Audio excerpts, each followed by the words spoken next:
In the midst of heavy artillery fire, thousands of refugees are fleeing, while others seek shelter inside the war zone. Bombing. Buildings and houses are destroyed. We are so afraid of it. How can one stand it? How long will it last? The disputed area of Nagorno-Karabakh sits here between Armenia and Azerbaijan. When the Soviet Union fell in 1991, this self-governed region of Azerbaijan voted to join Armenia. Shortly after, growing tension between Armenian Christians and mostly Muslim Azeris led to war. An estimated 30,000 died in that war. When the fighting stopped, Armenian forces controlled Nagorno-Karabakh, while the international community recognized it as part of Azerbaijan. The conflict remains unresolved to this day. As for this current conflict, both nations blame the other, while the UN is calling for it to end. Many Armenians view this fight through the lens of the 1915 genocide, when Turkey slaughtered 1.5 million Armenians. It is absolutely not inflammatory language when I say that this is Turkey's policy to continue the Armenian genocide. Let us look at what Turkey is implementing in the Mediterranean, in Libya, in Syria, in Iraq. To me, there is no doubt that this is a policy of continuing the Armenian genocide and a policy of reinstating the Turkish Empire. Family Research Council senior fellow Leila Gilbert told CBN's Gary Lane it's more than a territorial dispute.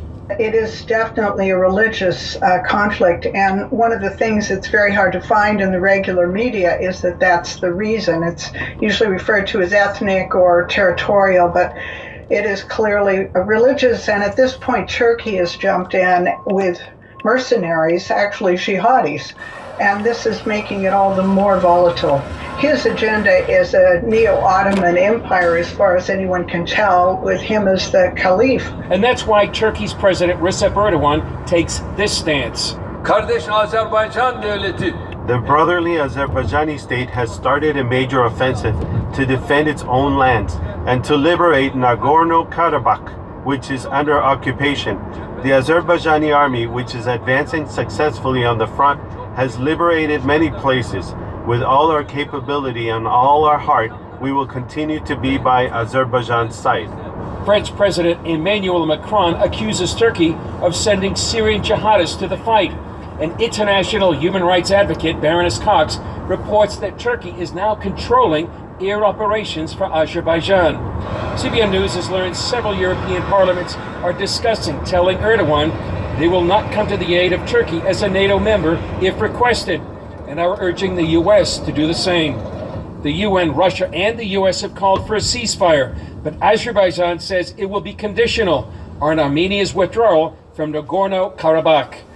Armenia, a declared Christian nation since the year 301, and its people see this as a struggle for survival, with nowhere to turn but to God. And it goes back to the 3rd century, to the time of Saint Gregory, when he brought Christianity. Sergei Rakoba of Mission Eurasia is calling on intercessors to contend for the spiritual destiny of Armenia.